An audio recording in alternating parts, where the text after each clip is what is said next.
Hola a todos y a todas, buenos días.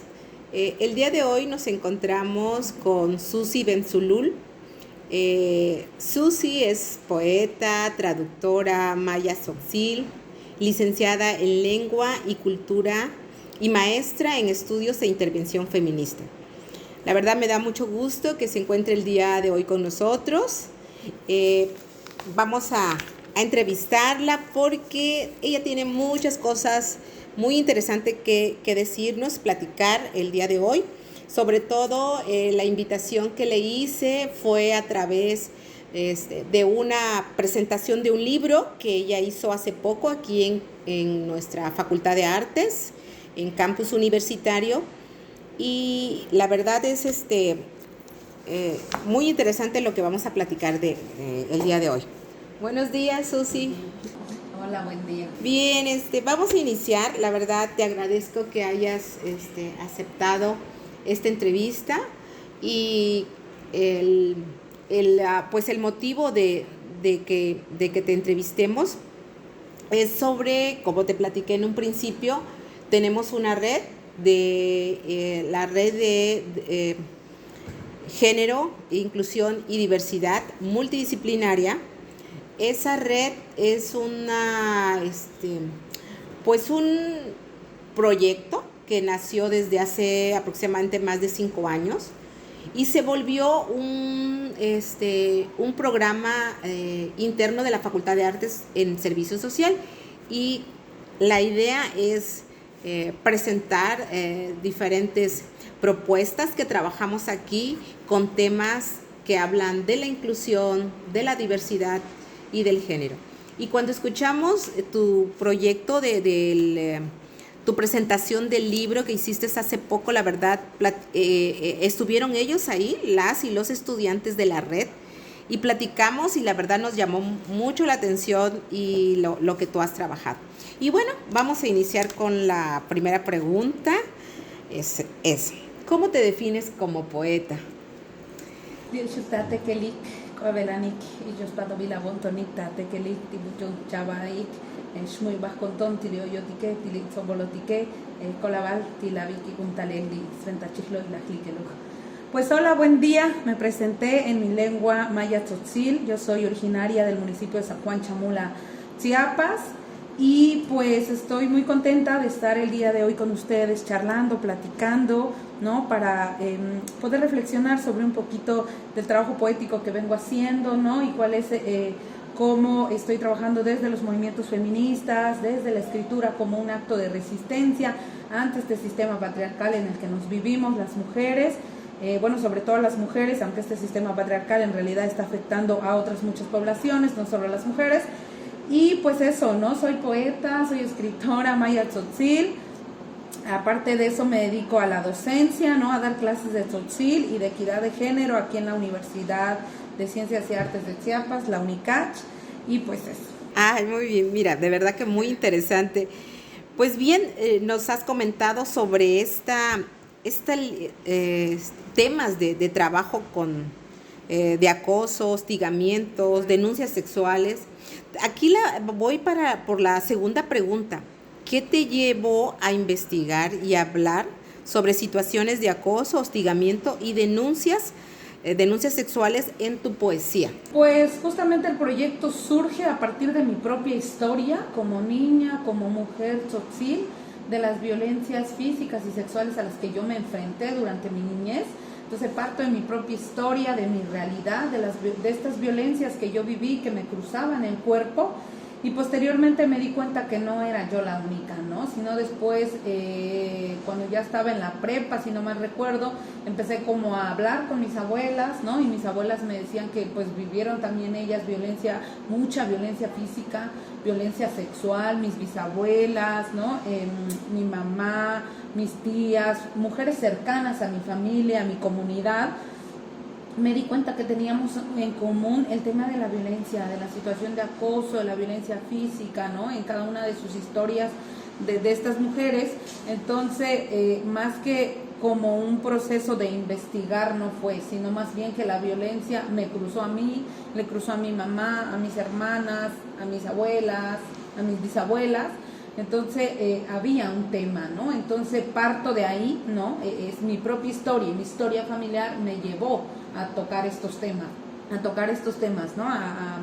Sobre todo escribirlo dentro de la poesía, pero no solo se quedó ahí, sino que me di cuenta que también en el ámbito educativo vivíamos muchas violencias, sobre todo el racismo, ¿no? Estando en estos centros educativos. Entonces también me meto un poco a la investigación en la maestría, a investigar temas de la violencia, ¿no? Que vivíamos las mujeres por el hecho de querer ingresar a este sistema educativo, que muchas veces es racista, clasista, ¿no? Misógino. Entonces, eso, ¿no? Tanto la poesía como la investigación tienen ese corte, ¿no? Hacer una investigación minuciosa de qué está pasando en nuestros contextos tzotziles, por qué estamos viviendo violencia, es por las normas comunitarias, o por qué, cuáles son los factores que están permeando para que nosotras tengamos que vivir esta violencia y que sea una violencia triple, ¿no? Porque por el hecho de ser mujeres, por el hecho de ser tzotziles, ¿no? O sea, entonces todos estos factores, ¿no? Están influyendo en que vivamos esta violencia, ¿no? Entonces yo me preguntaba, me reflexionaba, ¿no? Entonces creo que la investigación y tanto la poesía como militancia me permitieron, ¿no? Ver qué estaba pasando. Entonces como que por ahí fue un poquito mi camino. Muy bien, muy bien. En esto, de acuerdo a lo que nos acabas de platicar, ¿crees que existe la equidad de género y la perspectiva como ideología de género? Ok, pues es un tema bastante polémico, ¿no? Porque ya como les decía hace rato, ¿no? Yo imparto la materia de equidad de género aquí en la Facultad de Humanidades. Y pues es complejo, ¿no? Porque como yo me posiciono desde los feminismos, ¿no? Y sobre todo de los feminismos descoloniales, ¿no? Y sobre todo en el feminismo comunitario, pues nosotros replanteamos esta categoría de género, ¿no? O sea, en un inicio se empieza a hablar del género, ¿no? Desde las primeras feministas de clase media, ¿no? Que empiezan a plantear qué sería el género como un constructo social, cultural, ¿no? Y después, cuando ingresa a la cooperación internacional, empieza como a quitarle ese sentido político que tenía la categoría de género. Entonces, viene a desestabilizar el movimiento feminista, la cooperación internacional a través de las ONGs y de todos estos institutos, ¿no? Que dicen equidad de género en todo y políticas de públicas en todo lo que, ¿no? Cuotas de género, ¿no? Entonces, como que vino a desestabilizar este movimiento y esta categoría como tal de género. Entonces, más bien yo parto desde los posicionamientos feministas descoloniales y aquí vemos al género como una categoría que nos va a ayudar a nosotras a denunciar las opresiones, las violencias, las discriminaciones que estamos viviendo por el hecho de ser mujeres, ¿no? Entonces partimos de eso, ¿no? De esta categoría, de reconceptualizar el género, porque durante el paso del tiempo y desde los inicios del feminismo se fue teniendo otras connotaciones, ¿no? Entonces desde los feminismos comunitarios y partiendo de pensadoras como Julieta Paredes, Lorena Capnal, ¿no? Que son feministas de Bolivia, son feministas aymaras, vienen a reconceptualizar la categoría y nos dice el género nos va a permitir hacer esta denuncia, ¿no? Esta denuncia no solo de las discriminaciones, sino también de todas las violencias, de todas las opresiones que vivimos por el simple hecho de ser mujeres, ¿no? Entonces yo parto más de una denuncia del género, de la categoría de género, y no más bien, no lo planteamos como una exigencia de igualdad de género, y mucho menos como una equidad de género, ¿no? Porque no... O sea, no nos situamos desde ahí, ¿no? Desde una igualdad o desde una equidad de género, porque esa no es la lucha, sino la lucha a través de estas relaciones de poder, cuestionar estas relaciones de poder que hay en nuestros contextos, ¿no? Entonces, un poquito por ahí, en resumen. Fíjate que de acuerdo a lo que acabas de comentar, ahorita me quedo pensando como que es más visible o se marca más en contextos donde marcan las tradiciones como parte cultural y como, aparte de tradiciones, como algo que ya está dentro de la cultura. Entonces, esto que hablas desde esta parte de la parte cultural, de colonial, me comentabas, desde ese punto. No sé si es un poco más complicado, porque tú partes de ahí, porque en las culturas de pueblos originarios son más arraigados los usos y costumbres. Entonces si es como es una lucha doble o es más. Entonces sí considero que es el trabajo viene siendo más arduo, ¿no? Sí, totalmente, ¿no? Yo creo que es una lucha sumamente difícil y que hace poco en un ensayo que publiqué en Tierra Adentro planteaba esto. Me reflexionaba a mí misma cómo tú en un espacio tzotzil, en tu propio espacio, siendo una mujer tzotzil, tu identidad no se puede mezclar con una identidad política, es decir, no puedes, o eres tzotzil o eres feminista, ¿no? Porque si no, dejas de ser del mundo maya tzotzil, ¿no? Entonces estos cuestionamientos son mucho más difíciles porque meterte a estos movimientos feministas, para empezar tienes que también descolonizar estos feminismos. ¿Por qué? Porque los feminismos que iniciaron fueron blancos de clase media, burgués, ¿no? Con un montón de privilegios, ¿no? Entonces, cuestionarse un feminismo descolonial, ¿no? Un feminismo que, pues sí, totalmente descolonial es difícil, ¿no? Porque hace muy poco, ¿no? Que vienen compañeras hablando también de esto, de descolonizar los feminismos y decir, yo me posiciono desde los feminismos, pero desde los feminismos comunitarios, negros, subalternos, ¿no? Estos feminismos que están planteando otras cosas que en nuestros contextos sí nos planteamos, ¿no? Y que son temas necesarios, ¿no? Por ejemplo, el cuidado del territorio, ¿no? Que dentro de las comunidades indígenas es una lucha sumamente importante, ¿no? Entonces, ¿de dónde nos tomamos? Pues de las pensadoras como Lorena Cabnal, que habla del territorio, de la defensa del territorio, ¿no? Entonces, no son las mismas problemáticas que tienen las mujeres blancas de clase media a las mujeres en contextos indígenas, ¿no? Entonces, yo creo que como ya tú mencionas, es una lucha bastante doble o triple, ¿no? Sí. Fíjate que aquí gracias. Esto me lleva a la siguiente pregunta, pero ya no, porque ya la respondiste de cierta manera. Es ¿cómo y por qué te asumes feminista? Y aquí antes de que me respondas, pues ya nos has dicho en esta parte más específica dentro de tu espacio territorial y tu espacio aparte geográfico, cultural. Tú perteneces a un colectivo, tienes, para que nos puedas como complementar esta parte que te asumes feminista, eres activista también, no sé si complementa a esta pregunta. Pues en realidad hace muy poco que me asumí feminista, ¿no? Y que no me había dado cuenta de la magnitud que tenía el concepto del feminismo, porque pues yo dije, pues ha de ser fácil, ¿no? O sea, no es tan difícil, ¿no? Pensaba. Sin embargo, cuando te asumes feminista, incluso dentro de mi familia, dentro de mi comunidad, fue complejo, ¿no? Entonces, yo en realidad me asumí feminista en el 2020, ¿no? En el 2020 me asumí como feminista. Cuando ingreso a la maestría en estudios de intervención feminista, decido posicionarme desde los feminismos y articular mi trabajo poético con los feminismos y decir, bueno, mi posicionamiento es el feminismo, sobre todo los feminismos comunitarios, descoloniales, ¿no?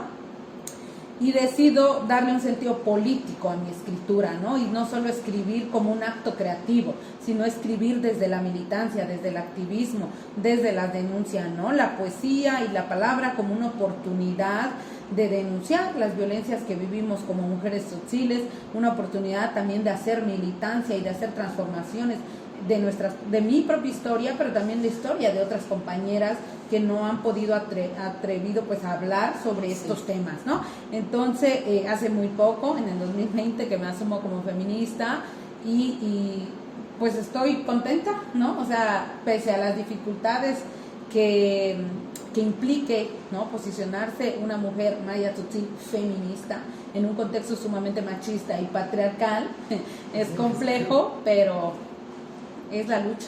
Pero no difícil, porque así en ese camino se empieza. Y claro, yo creo que en esta situación, como tú comentaste una palabra, en esa lucha, creo que hay muchas mujeres que se asumen como tú y te acompañan y se acuerpan. Claro. Entonces sí es muy, muy importante. Bueno, ahora de lo que nos acabas de platicar, Susi, vamos a pasar a a otro tema, pero no está distante de lo que nos acabas de platicar. Ok.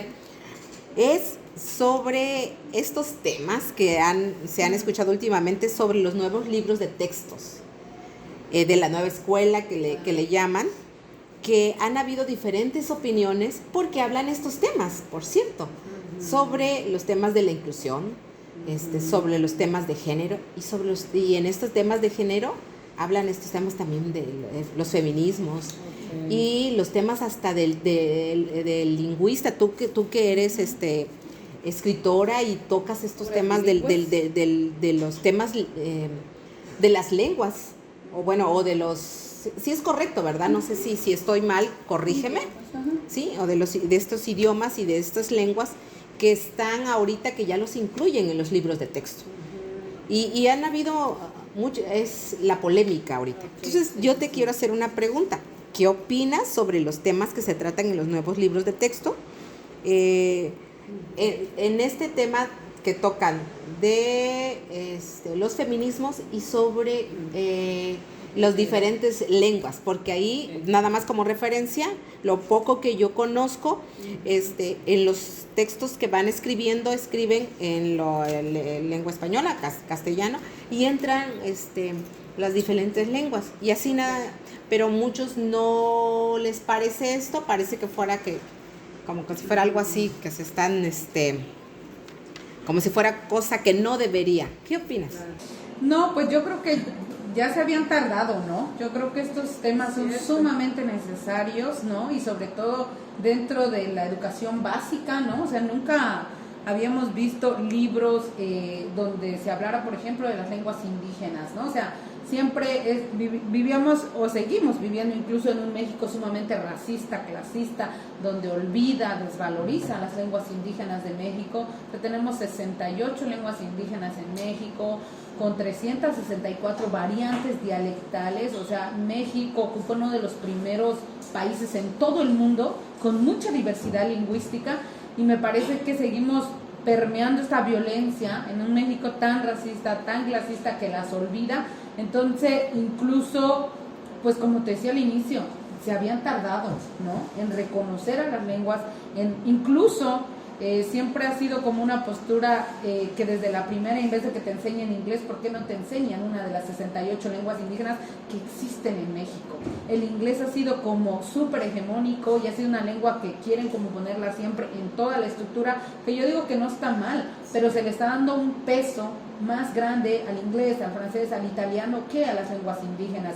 Y eso está causando el olvido, ¿no? Y que muchas personas que son hablantes de un idioma lo dejen a un lado, ¿no? Entonces yo creo que sí es un buen inicio, ¿no?, que ya estén algunos poemas, algunos fragmentos, ¿no?, dentro de estos libros. Sin embargo, falta mucho por hacer, sí, ¿no? Falta, ¿no? Y que yo tengo como esa propuesta, ¿no? Es una propuesta que también comparten otros compañeros conmigo, ¿no? De decir, bueno, pues que nos enseñen un idioma, que tengamos la oportunidad de elegir desde la primaria hasta la universidad, elegir un idioma, pero de las 68 que hay en México. ¿Por qué ponerle peso a otras lenguas extranjeras, ¿no?, y olvidar? Y es este México tan racista, ¿no? Entonces ha sido tan polémico porque la gente no quiere aceptar esta diversidad, ¿no? Existen otros idiomas y no quieren. ¿Por qué? Porque son racistas, simplemente. No existe como otro término más que decirle, ¿no? Y luego, pensando en los temas de los feminismos, también son sumamente necesarios, ¿no? Yo sé que hay una diversidad. Cuando hablamos de feminismo, no solo hablamos de uno, hablamos de mucho, feminismos blancos, negros, indígenas, cada una desde sus posicionamientos, qué es lo que ocurre en su contexto, ¿no? Entonces, sin embargo, que empiecen a hablar un poquito de estos temas de feminismo, género, como para ir transformando un poco el pensamiento que se tiene en un pensamiento machista, patriarcal, pues yo creo que va a dar la oportunidad, ¿no?, a pensar otras posibilidades. Claro. Sí, estoy muy de acuerdo contigo. Sí, porque yo te hice esta pregunta, fíjate, porque como docente que soy y he escuchado que la mayoría de nuestros docentes nuevos, que son más jóvenes en el caso, están de acuerdo, pero también hay una oposición para aquellos, o sea, el tocar estos temas que para muchos son escabrosos, son como así, que no prefieren no tocarlo, lo desechan o lo condenan y no hablan, o también toman esta parte que ya son ideologías que quiere poner el gobierno, por ejemplo. Pero al final de cuentas no, son nada más con el tema lingüístico. Tenemos tanta esta variante que tenemos en México, y que el que no se toquen es como no hablar de la diversidad. Exacto. Por ejemplo. Y bueno, la verdad, muy acertado lo que nos acabas de comentar. Y bien, ¿qué le dirías a la niñez para empezar a hablar sobre perspectiva de género, si es que perspectiva de género, equidad de género, feminismo? Yo creo que es un poco complejo, ¿no? Sin embargo, yo tuve la oportunidad de trabajar 2 años en una organización allá en San Cristóbal que se llama Medel Shohobar, y que es una organización que trabaja por los derechos de la niñez, ¿no? Y sobre todo en niñez indígena, ¿no? Entonces, tzotzil sobre todo. Entonces ahí tuve el puesto de educadora de calle y a mí me dio la oportunidad de plantear proyectos para ir a dar clases en calle, ¿no? Con niñas, niños trabajadores en los mercados, en las calles, ¿no? En los semáforos, o sea, como que tuve fue una gran experiencia, ¿no? Trabajar desde la educación popular. Entonces, la organización se posicionaba desde los feminismos también, ¿no? Entonces era como cuando yo empecé también a conocer sobre los feminismos.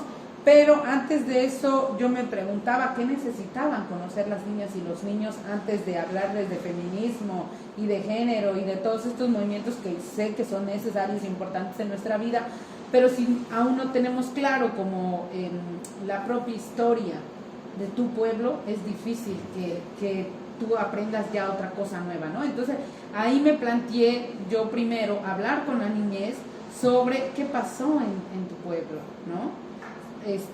Las niñas y niños que ya viven en San Cristóbal o que nacieron en San Cristóbal ya no sabían tzotzil. Entonces implementé un taller para que ellos aprendieran el tzotzil. Después de eso no sabían qué pasó con el movimiento EZLN, no conocían por supuesto la ley revolucionaria de las mujeres, que es súper importante para las mujeres tzotziles, ¿no? Hay una lucha en Chiapas que ellas vinieron a hacer con sus 10 peticiones que hacían, ¿no? En esa ley revolucionaria. Entonces, bueno, primero es necesario conocer nuestro contexto para luego hablar de otros movimientos ya como más grandes y como son los movimientos feministas, ¿no?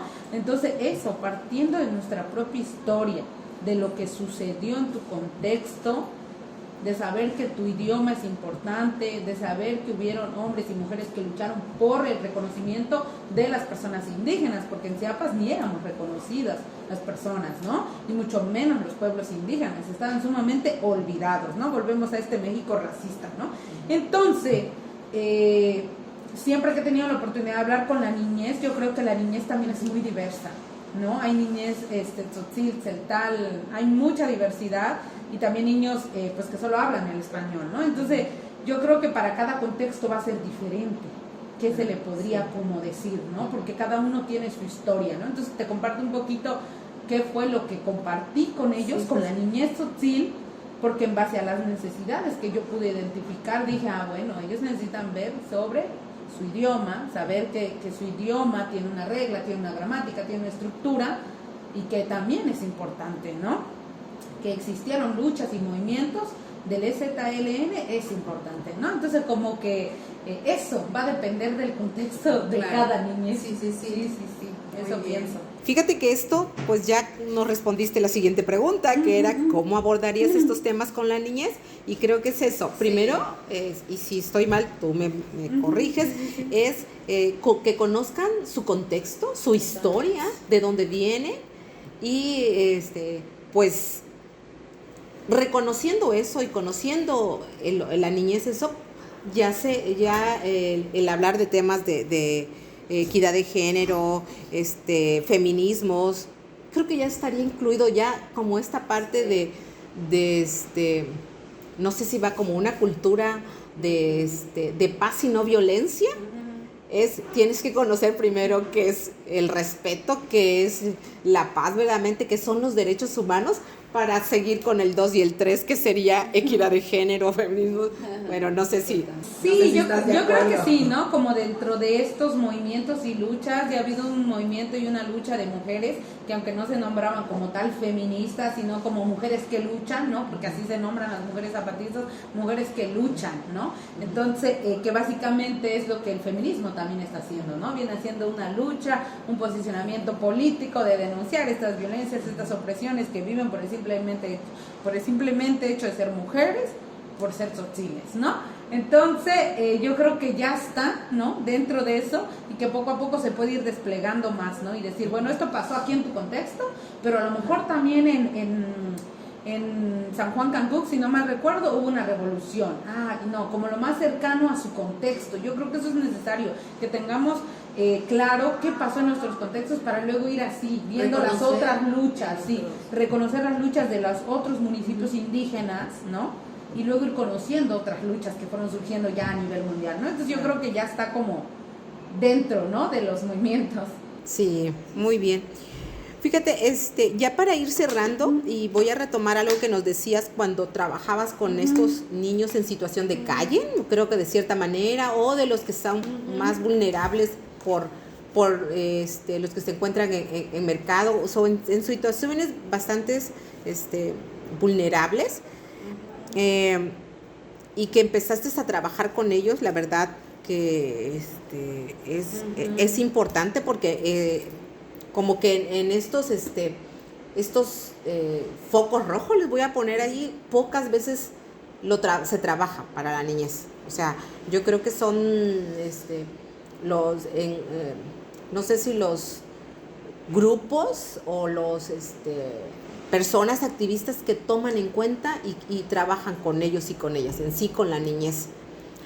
Sí. Y bueno, esto ya para ir cerrando, ¿cuál sería el camino a seguir para que ellos y ellas, la niñez, puedan pedir ayuda? Cuando tú hablabas de que habían niñas que habían sido violentadas.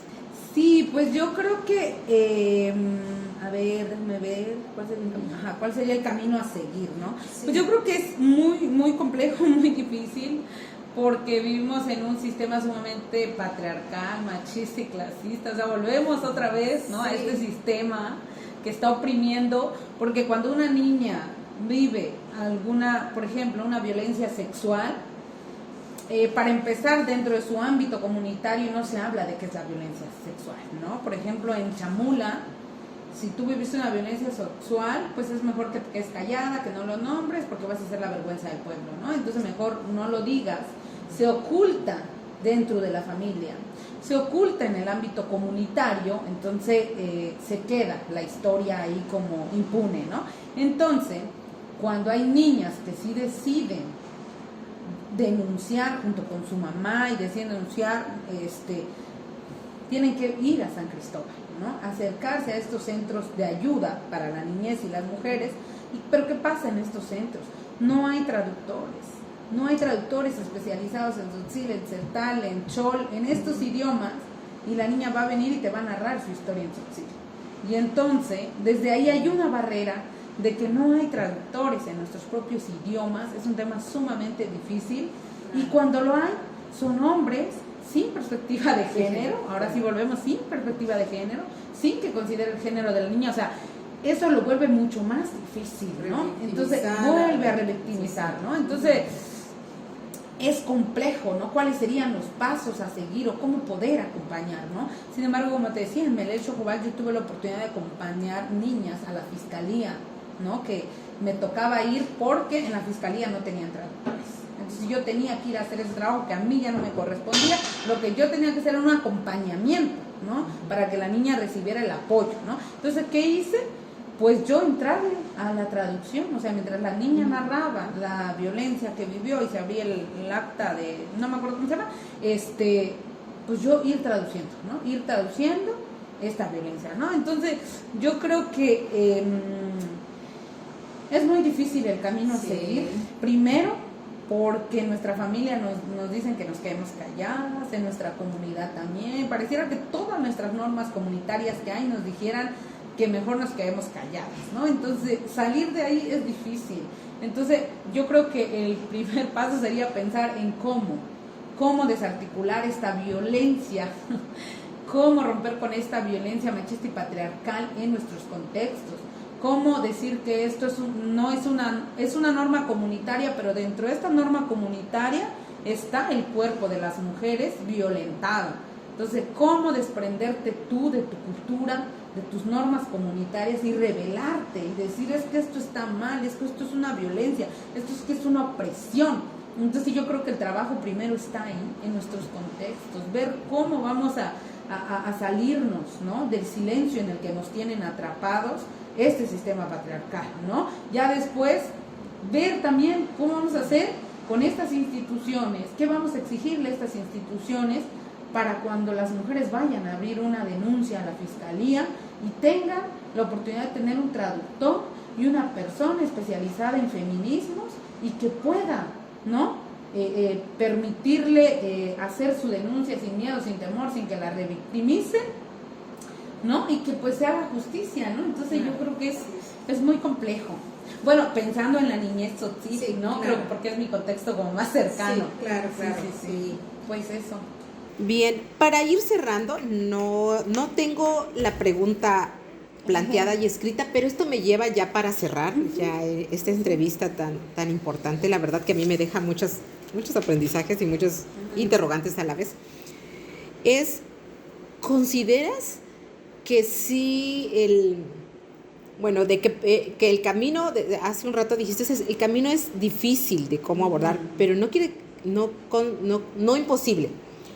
Pero consideras que una de esas cosas, como esa luz que puede ver, es desde la educación que le podemos dar a las nuevas generaciones de nuestras comunidades, o sea, la familia, mamá, papá, no sé si en este caso la mamá sería muy importante, pero eso no quiere decir que también el papá, para que estos nuevos pensamientos, sin cortar de tajo las costumbres y tradiciones y los usos y costumbres, como se dicen, sino que estos usos y costumbres tengan esa nueva visión de respeto, de darle la importancia a esto, que no se vea como callar la boca, no digas nada, sino decirle, mamá y papá, ir aprendiendo que los hijos deben decir lo que sienten, lo que les pase. Pues sí, o sea, como generar diálogos en la comunidad. Como te decía, es difícil, pero como tú siempre mencionas, no imposible, ¿no? Yo creo que sí da la posibilidad. Entonces, fíjate que con mi libro, Temilan Ancetic, Mujeres Olvidadas, me ha dado la oportunidad de ir a platicar, ¿no?, en algún covach, ¿no?, con las y los jóvenes sobre este tema, ¿no? Entonces yo creo que el diálogo da la oportunidad, porque esa vez las y los chicos se quedaron como reflexionando y decían, es que sí es cierto, esto está pasando, porque esto yo lo vi hace rato, porque le pasó a mi mamá, porque le pasó a mi abuela, y las chicas dijeron, yo también quiero hablar de eso, porque yo también he vivido cosas, ¿no? Entonces, abrir al diálogo va a dar la oportunidad de que los chicos reflexionen y que también las chicas digan, pues, ¿qué está pasando, no? Entonces, yo creo que es muy difícil, ¿no?, desprenderse cuando tienes una cultura que desde chiquita te dicen así es la cultura, así es la cosmovisión, hay que seguir estas reglas, ¿no? Sin embargo, muchas mujeres se han revelado y han dicho, pues esto es violencia, esto es machismo, o sea, como que ya están como nombrándolas, y antes no se nombraba, ¿no? O sea, ya ha habido un cambio incluso, ¿no? Decir, pues es que esto es violencia, ¿no? Hay muchas mujeres que han querido ahora ya incursionar en el ámbito de la política, por ejemplo, ¿no? Y yo creo que estas cuotas de género hay que aprovecharlas, o sea, pero pues teniendo un posicionamiento claro, político, ¿no? De decir, está bien, ahora el gobierno está poniendo cuotas de género, adelante, pero hay que posicionarnos políticamente y hacer una transformación de estas relaciones de poder que existen, ¿no?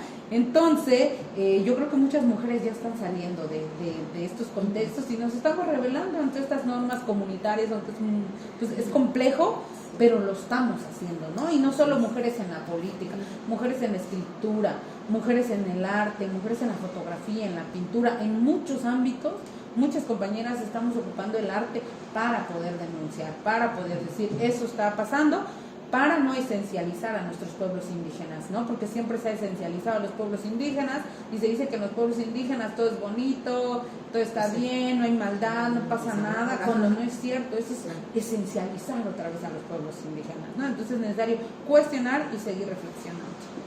Muy bien, mira, la verdad que sí, muy interesante. Y bueno, ya para cerrar, el arte, todas esas expresiones artísticas, como la poesía, creo que es como un camino, como ese camino de luz pues todas pueden alzar la voz y decir. Claro. Y yo creo que tú, una de ellas eres tú, que está empezando, que ya empezaste a alzar la voz, sobre todo a través de la poesía. Sí, totalmente. Sí, pues Susi, la verdad que me da mucho gusto que nos hayas compartido todo esto, tu experiencia en estos contextos, tu experiencia con el trabajo con la niñez, y sobre todo que a través de tu poesía alces la voz. Muchísimas gracias. Al contrario, muchas gracias. Muchísimas gracias. Por la invitación. No, la verdad, gracias por aceptar esta entrevista, que ya se tornó larga, pero no por eso no interesante. Y muchísimas gracias. Espero que no sea ni la primera ni la última. Claro que sí. Bueno, pues gracias. Gracias a todos. Mi nombre es Zulema Gutiérrez Calvo y porque creo que no lo comenté al principio, y agradezco a todos los que nos escuchan. Hasta luego.